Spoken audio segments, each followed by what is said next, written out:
what we have built is a global national security state, which is fantastically expensive.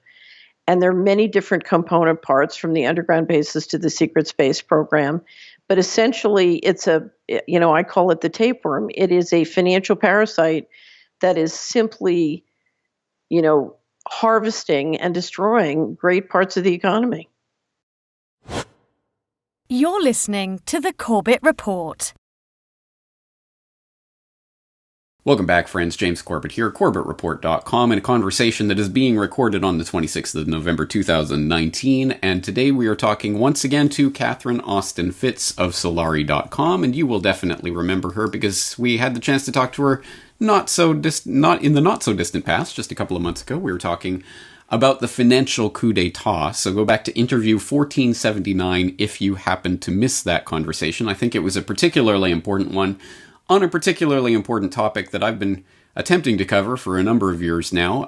Just type missing trillions into my search bar and you'll find several different reports that I've done over the years on it. But more importantly, go to missingmoney.solari.com for much more detailed reports, including a detailed breakdown of the 21 trillion, yes, that is trillion with a T, $21 trillion that we know has gone missing or somehow is being fudged on the books over the past several years. You'll also want to pick up a copy of the Solari Report, specifically The Real Game of Missing Money, a two-part series that the Solari Report has recently published, details of which will be in the show notes for today's conversation, along with everything else.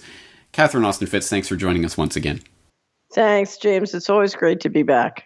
Well, it's good to have you back, especially because since the last time we talked, there has been a little bit of some sort of movement on this topic specifically. We were talking, of course, and noting about, for example, the Pentagon's failed audit last year. Well, they've just gone through a second failed audit. But don't worry, they were expecting this one, so it's okay. Of course they're going to fail. Is there any details from this failed audit that are important for people to know about?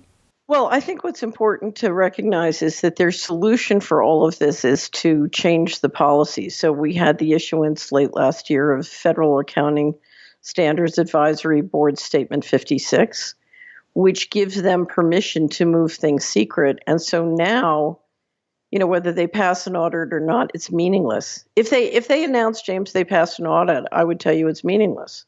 Because what they've done is, they've solved the ultimate problem of cookbooks by simply institutionalizing secret books. And more important, it's a secret process by secret people who create secret books, and you can't know who did it or what they did. And so when you look at the financial statements of the 24 covered agencies, they didn't just do it for DOD. They did it for the covered agencies and approximately 154 other government entities. And when you add in the classification laws, it includes all the big banks and corporations doing business with government.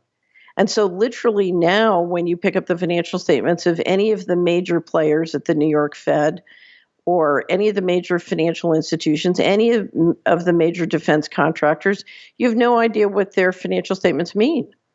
So this is a complete this is the majority of the U.S. securities market, including the U.S. Treasuries market, going dark.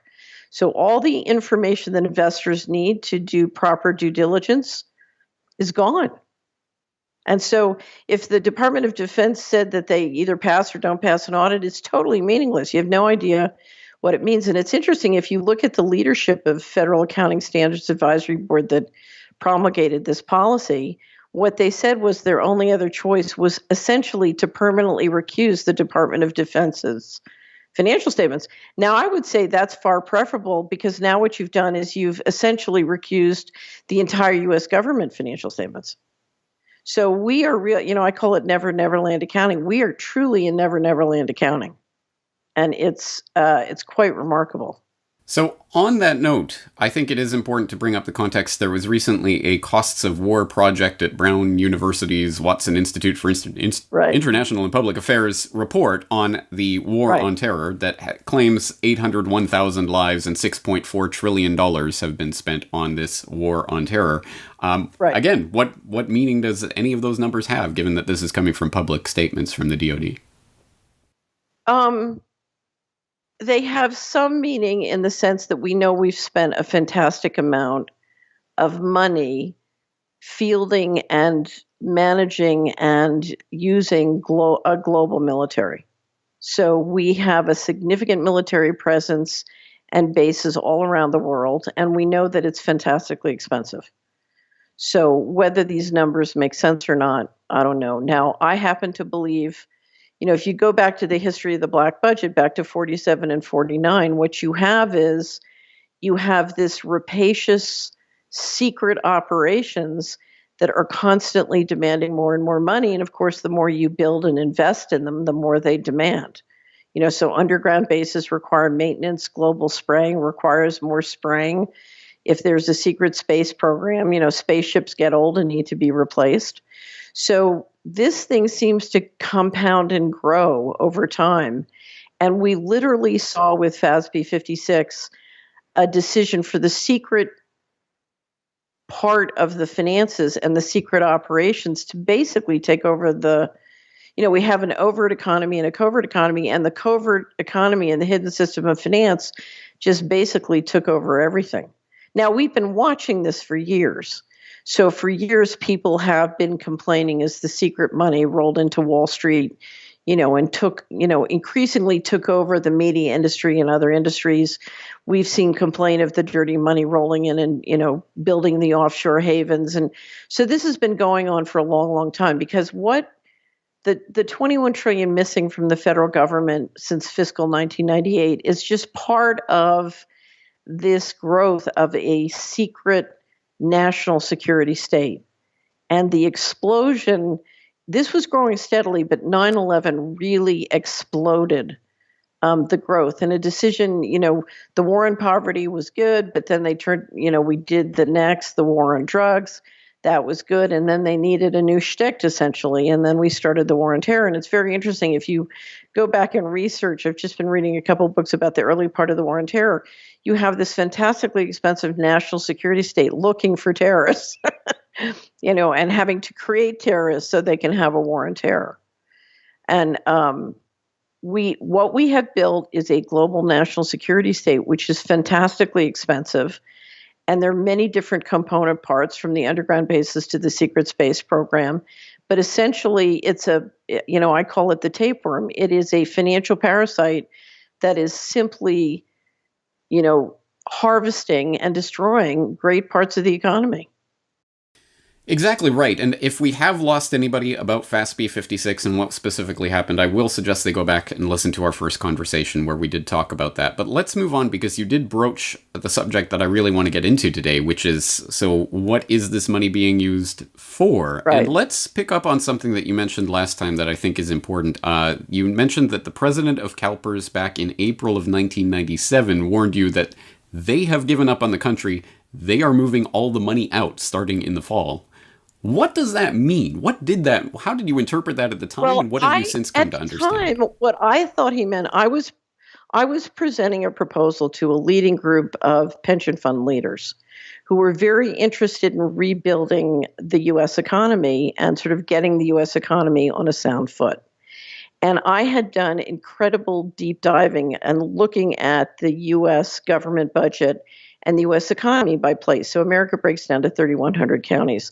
And what we had discovered was that the government money had a negative return on investment and could easily be re-engineered to a positive in a way that would create enormous capital gains on the real estate and the economy, and could really help the pension funds make their targets. Because the great concern at that time was, how would the pension funds, sort of support the boomers in their old age? And so we had rolled out an entire presentation on this re-engineering of the government budget and doing it place by place in 3,100 counties in a way that would produce huge capital gains for the pension funds and take care of the boomer retirement, sort of rejuvenate, it was sort of a 1997 version of Make America Great Again in the face of globalization and what globalization was doing to employment. So the president of CalPERS, who was one of the members, froze, and he said, this was Alinsky's plan and they stopped him. And I said, well, what we're talking about is now we have technology that can radically increase learning metabolism in communities that can create enormous equity wealth. And he froze and he looked at me and he said, "You don't understand. It's too late. They've given up on the country. They're moving all the money out starting in the fall." He said, "You've got to get to Nick," meaning Nick Brady, who'd been the former Secretary of the Treasury, who'd been the chairman of Dillon Read, where I was a partner. He said, "You've got to get to Nick and tell them that it's not too late. It's not hopeless." And I thought he meant, James, that they had given up on investment in the country and they had given direction to all the pension funds to reallocate equity to investment in the emerging markets as part of globalization. And so I thought he meant that the pension funds were going to shift equity, and the big investors and the big school endowments, foundation endowments were going to shift their allocation from US domestic equity to global equity, and not just to the developed markets, but to the emerging markets. So I just thought he was talking about legal reallocation of legal monies.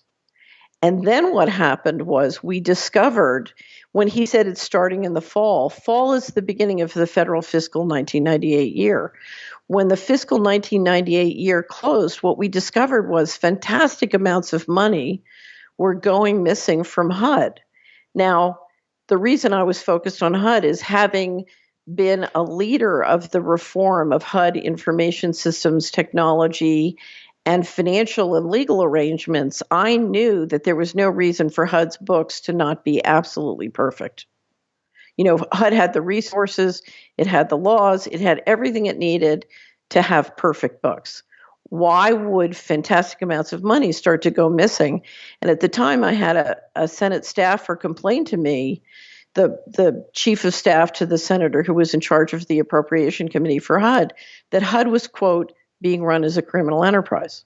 Now, what you need to understand is HUD is run essentially by the Treasury Department, the Department of Justice, the New York Fed member banks with JP Morgan Chase in the lead, and a group of big IT contractors at that time, Lockheed Martin, DynCorp was in there.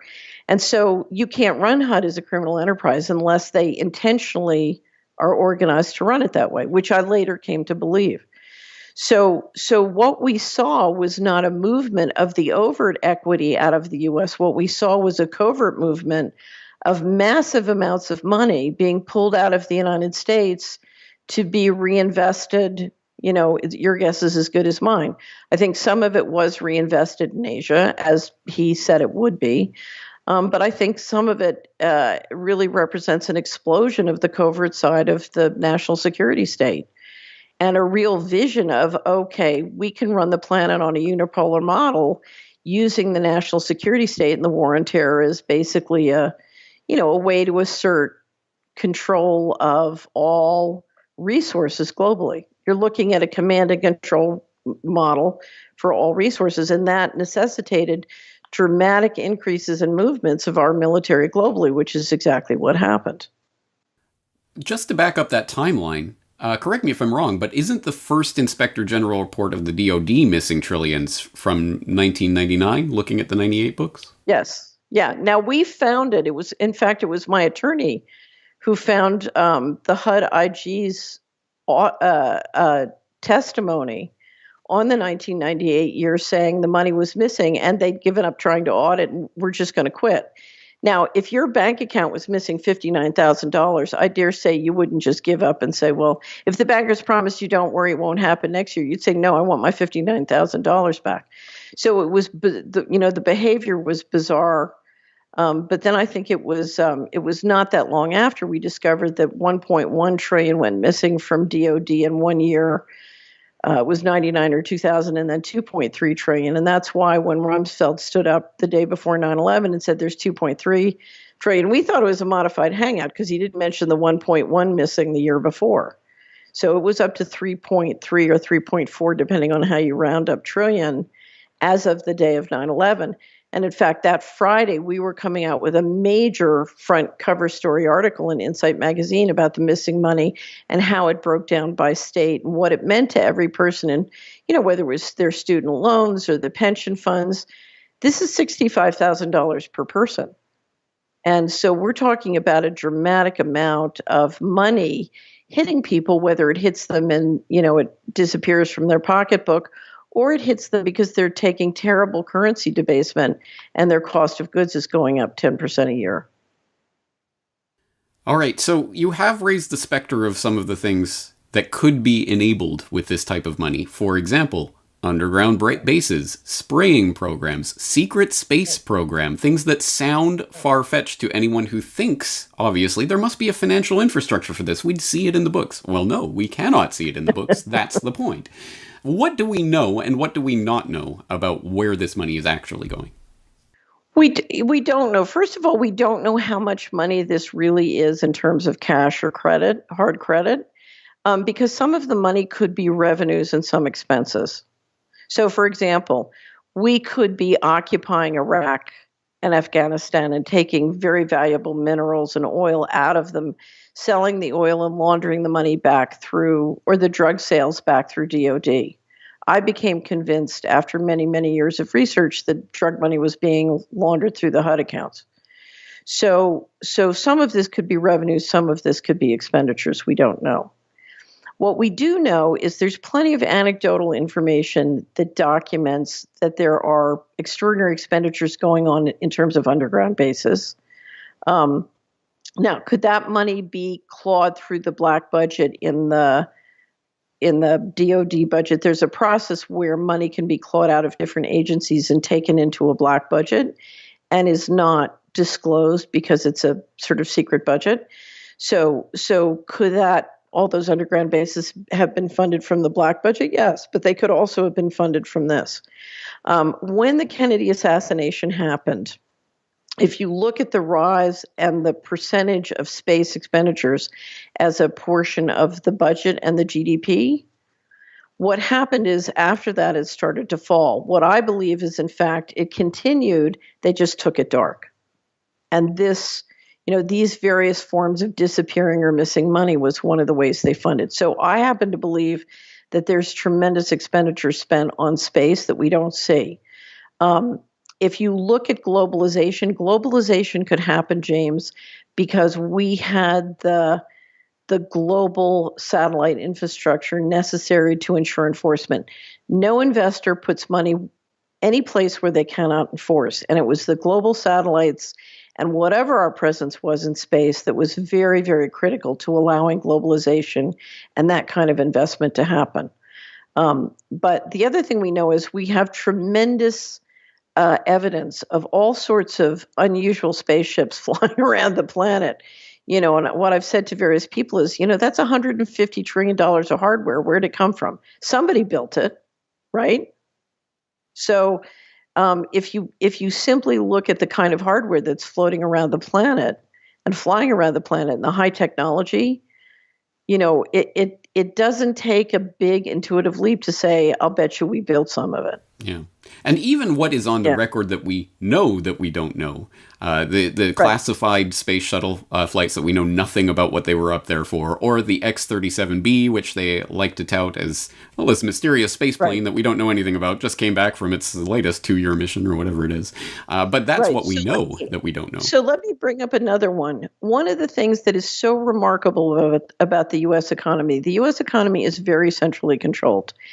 And it's controlled because we use government money to control places as opposed to optimize the economy in places.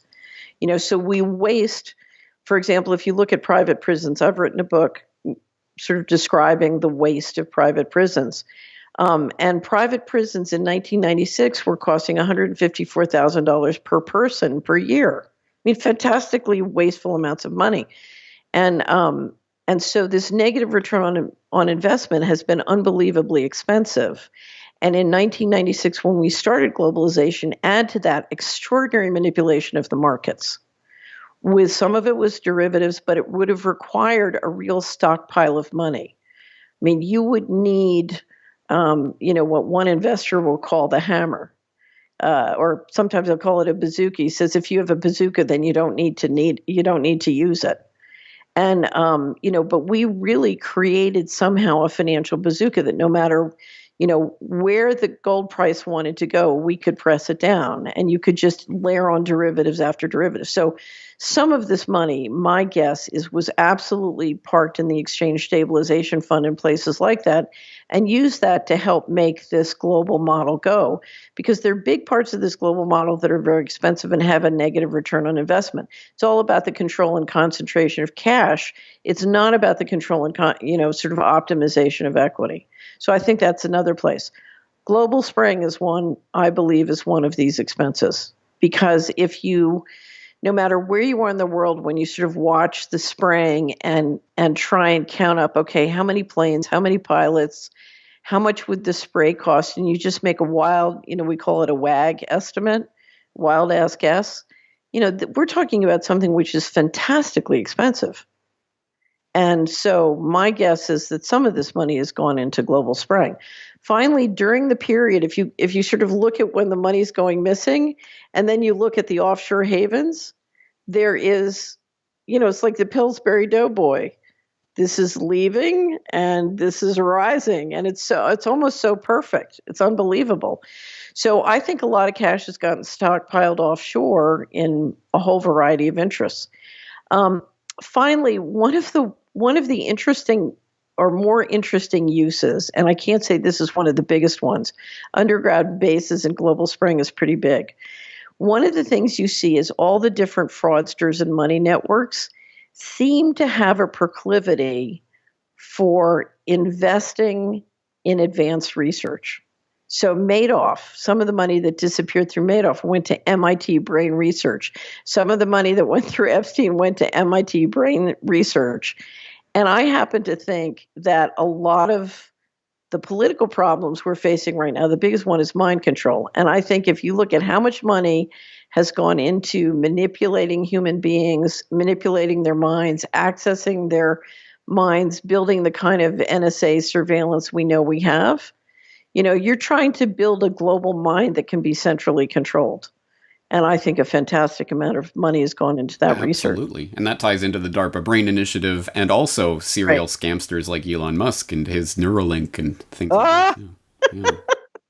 Yeah. I used to have a friend who was very knowledgeable about Musk and the people around him who kept saying, look, Musk is very, very dark. There's very serious occult things going on here. You have to, pay attention and not quote Musk. This was all to justify me not quoting Musk. And then when I watched his Neuralink speech, that's a man on a leash. But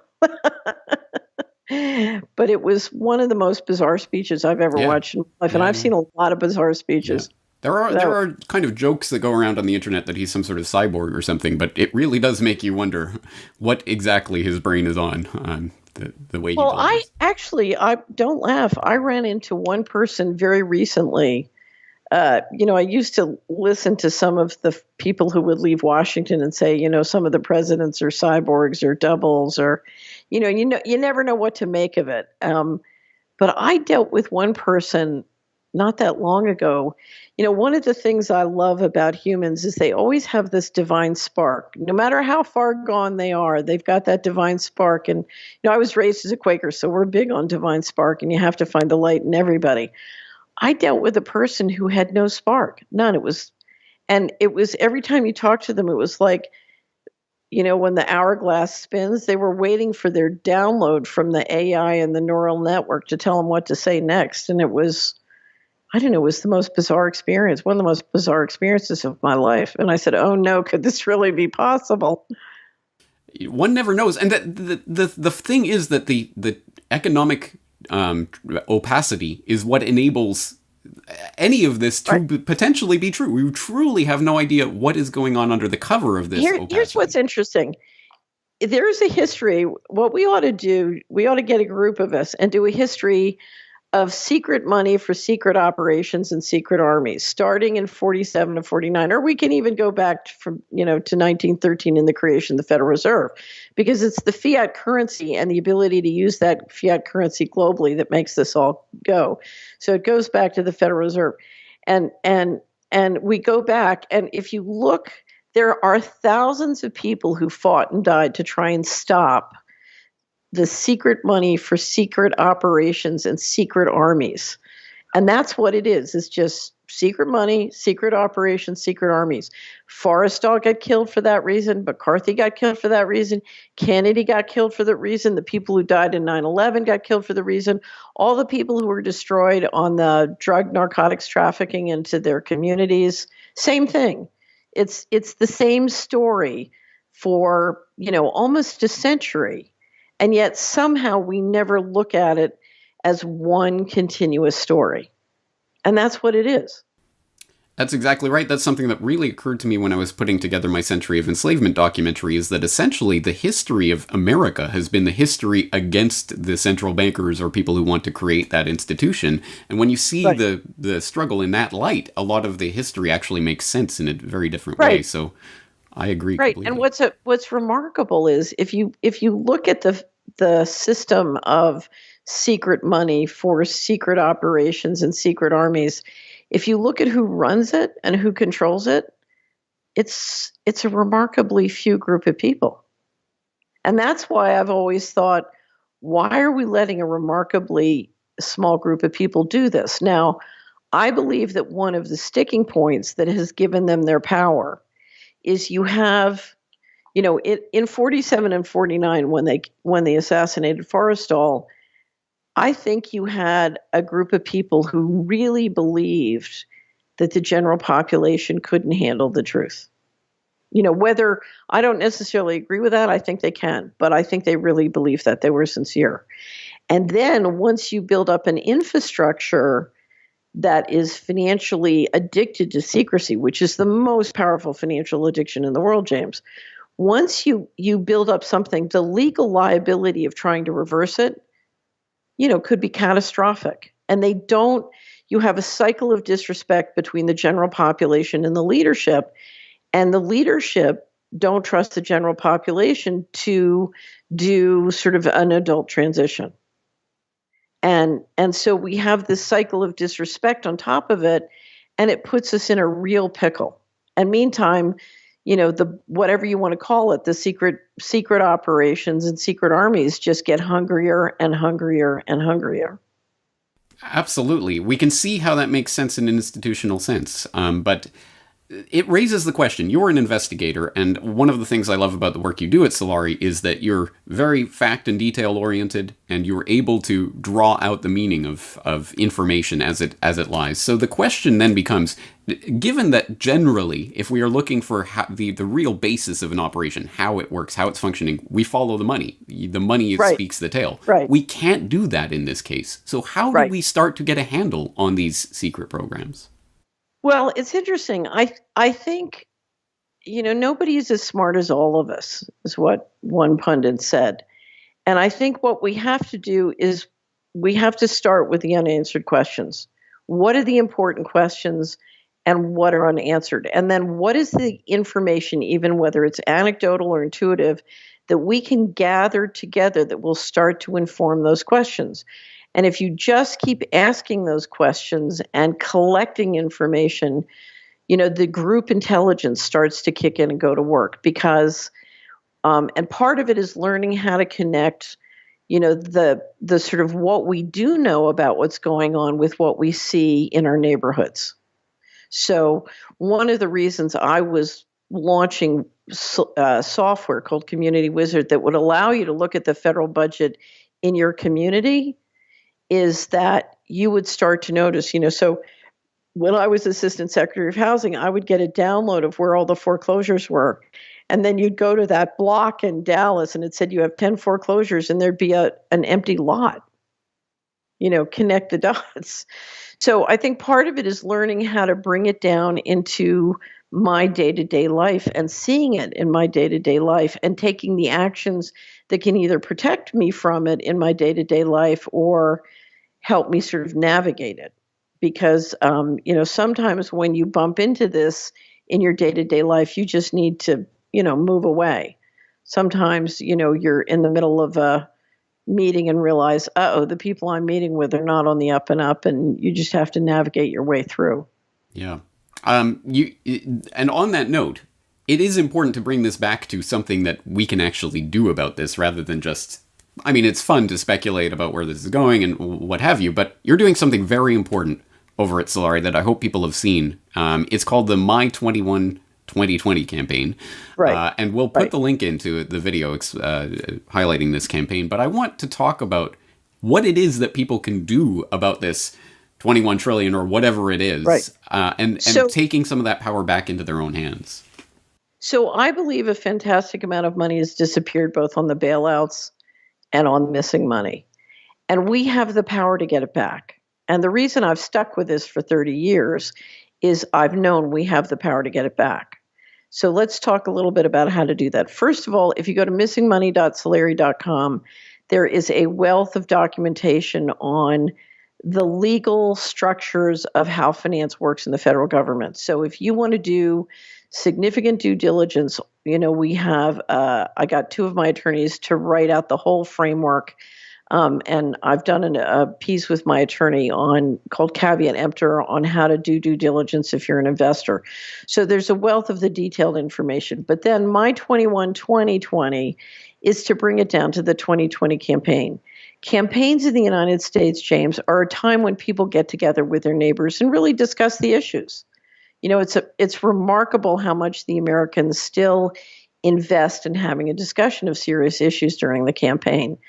And so we wanted to get the 21 trillion back into the 2020 discussion, but in a way where people could use it. The first way to get this money back is to use it as political leverage. So I wrote a piece on the pension funds, pension.solari.com. It's called The State of Our Pensions. And I pointed out that the U.S. pension funds are underfunded by $5 trillion, which is a lot less than 21 trillion. And so I want to make sure that the pension trustees and pension beneficiaries, when the time comes, can come to the table and say, well, wait a minute, you gave $24 trillion to the banks, and there's 21 trillion missing from the federal government. Why is it a problem to fund that 5 trillion? Now, in the law, there's something called a common law right of offset. And if you are a contractor who has facilitated illegal payments, or whether you're an IT contractor running the payment systems, or you're a bank at the New York Fed running the depository and the payment systems. The New York Fed is the depository for the U.S. government. So all banking transactions go through the New York Fed, and their members as agents providing that depository. So if you're J.P. Morgan Chase and you've facilitated these transactions, under the law, you're liable for those monies if those were illegal transactions and you knew it. So, J.P. Morgan Chase in 2018 earned $32 billion. $32 billion a year for the next 100 years would fund a lot of pension funds, would fund a lot of Social Security. So there are ways, whether it's political leverage or there are ways, whether it's basically holding the people responsible who've done this, there are ways of getting this money back. So if you look at the posters, one of my favorite posters is this really cool looking young guy. And he says, about my student loan debt, Mr. President, take it from the 21 trillion. That's the common law right of offset that I love. When I settled my litigation with the federal government, I had one of the banks who I believed was the most responsible, and I owed them $14,000. And at the time, that was approximately the amount of missing money I identified. And I wrote him a letter and said, you owe me $14,000 and I owe you $14,000 and I'm asserting common law right of offset. Goodbye. And that was it. It's an incredible and powerful idea, and it's one that needs to be popularly understood and adopted for it to have that kind of resonance, which is why I'm totally on board with hijacking the selection circus of 2020 and all of the craziness that will go around that to an issue that actually matters. Can you imagine if we got a real issue with real substance on the table? So let me describe. 21 trillion is $65,000 per person. And I don't care what your issue is, whether it's student loan debt, whether it's pension fund, whether it's health care, $65,000 per person. So for a family of four, we're talking about $250,000. That solves many, if not most, practical problems. So this is real money, and if we apply it as a real money strategically to the things that government is supposed to be doing, but they're not doing because that money disappeared someplace else, then we're talking about having a real conversation. And that's why, it was really irritating when people started to talk about reparations. I said, what about reparations for everybody?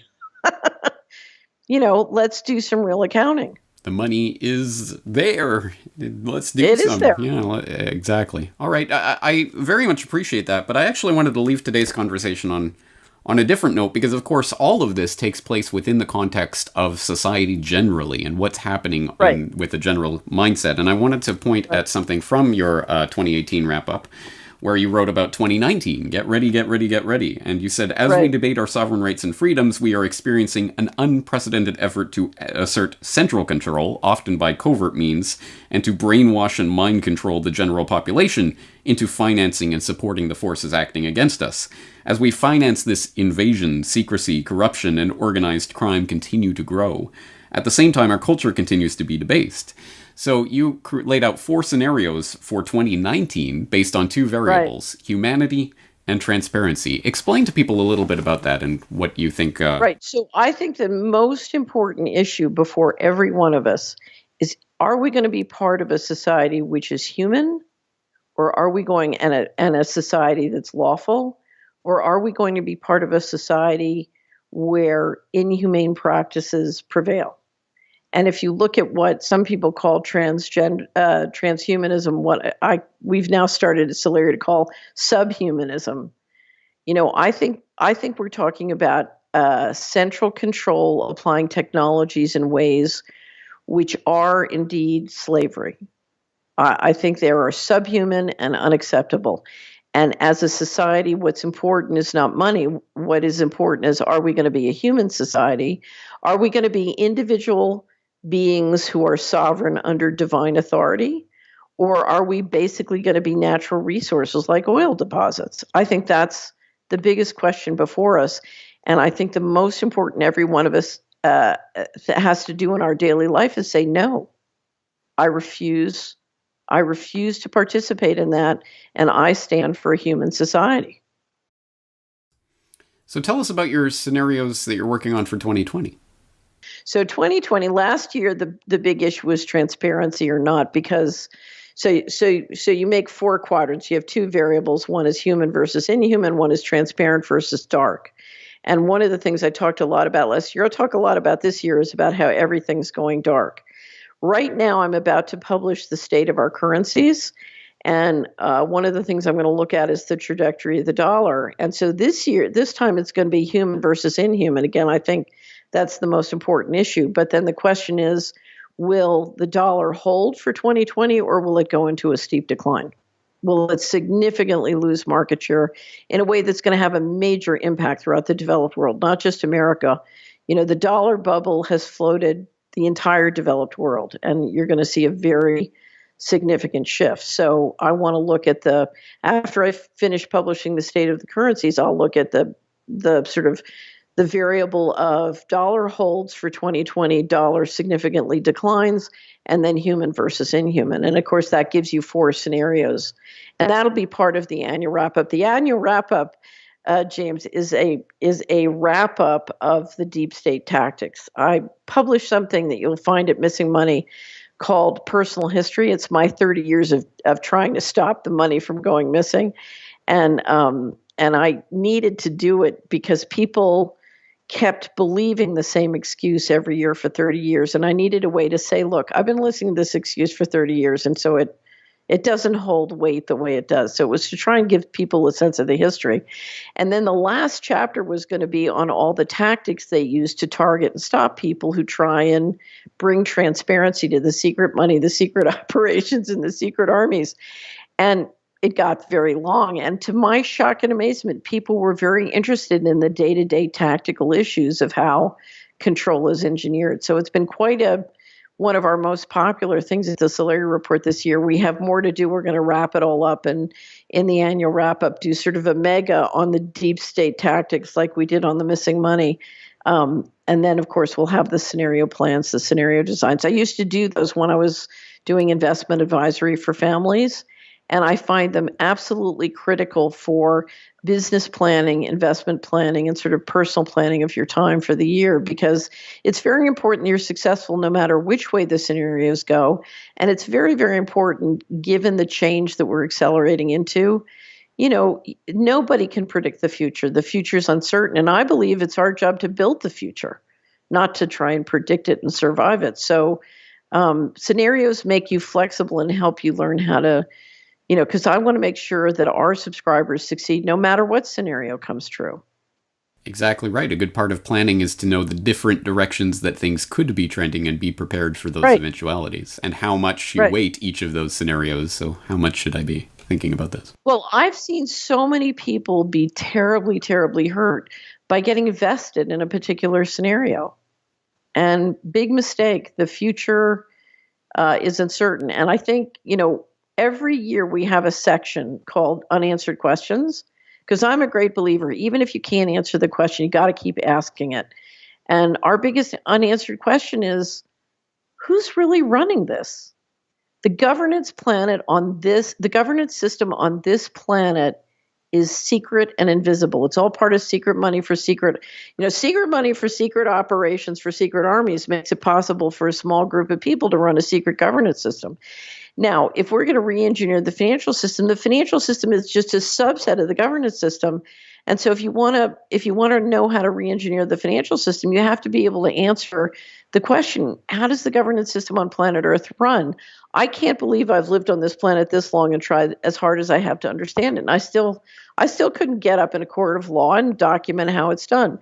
And when you think about it, think of how strange it is that we live on a planet with 7 billion people and the fundamental economic and governance model is secret.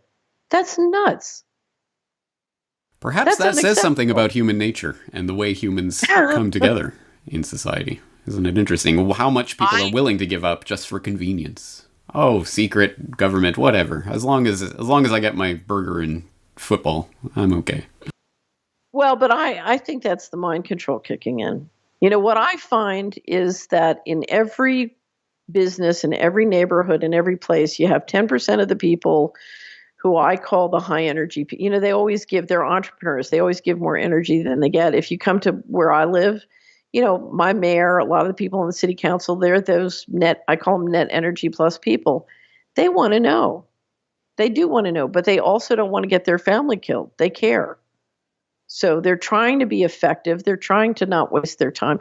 I spent 11 years litigating with the federal government. And I got to tell you, I worked for free 36,000 hours.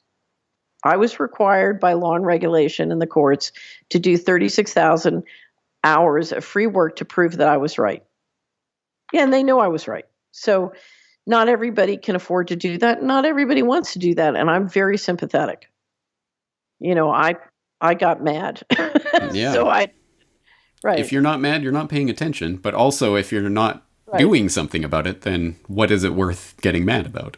So I think that there's the two halves that we have to connect there: the understanding with the action, and that's the only reason I did it was that line between the human and the inhuman. What they were doing, and I explain it all in my online book, Dylan Reed and the Aristocracy of Stock Profits. What they were doing is they were dropping. They were bringing drugs into poor communities. Then they were dropping SWAT teams and rounding up kids who were either entrapped or innocent. And they were stuffing them into private prisons and making money on the gentrification in the stocks. Those are slave labor camps. That's what, we were brought up to believe the Germans were doing, which was so very wrong. And I just said, if as a society, we take innocent young people, stuff them into slave labor camps where they make, uniforms for the military. If we do that, we cross a line. And if it can be done to them, eventually it's going to be done to everybody. And I was right. If you look at where this is going, it's being done increasingly to more and more people. And I find that throughout my work, that's one of the connecting threads throughout everything that I do, is it continually boils down to that question. What is our humanity, and is it being taken away from us? And can we stop that? Right. That's really what this is all about. I did a very great interview with a Saker, which will take public this week. We interview him quarterly. And I said to Saker, what do you think is the most important issue in the campaign? And he said, the most important issue in the 2020 campaign is, will America be a country of the rule of law? Because we've held the reserve currency, James, because people believed in the fundamentals of the U.S. rule of law. And now what's happening is that, whether it's through the sanctions being used with the dollar, or sort of the politics being played with the dollar, the weaponization of the dollar, FASB 56, all the things we're talking about, unfortunately, the message the globe is getting is the U.S. is not a country where the rule of law prevails, and we better get our money and run. We need another plan. Yeah, but my research indicates that the pulling of the plug on the dollar is part of the long-term plan. Right. That wouldn't surprise me. Yeah. I mean, they're already starting to create the infrastructure for what comes next, and what comes next is just a further centralization in further removed hands. Right. Well, imagine the centralized digital currencies you can build with $50 trillion. Exactly. Right. And that's why we've got Mark Carney talking about, well, maybe the next reserve currency will be something like Libra. Yeah. I see so clearly where this is trending, and it's not good unless we get in front of that. And one of the things that we can do, at least to start, is something like My 21 2020, and I'll put the link again in the show notes so people can at least familiarize themselves with that. I'm looking forward to the annual wrap-up, but that's because I know about the work that you do and why it's important. But for people who don't, let's give the elevator pitch of the Solari Report and why people should be checking it out. Okay, so we do a weekly interview, and I do a weekly commentary, Money and Markets. And then quarterly, I believe, James, that people are unbelievably busy. And what they need is a distillation of all the news quarterly and then annually. But then each wrap up, both the quarterly and annually, we go deep on one theme. Because I think if a very busy person understands the big trends, and takes the time to go deep once a quarter on the big trends over time, whether it's the state of our pension funds, megacities, the rise of the Asian consumers. The one I'm working on now is the state of our currencies. The next one will be take action, then the deep state tactics.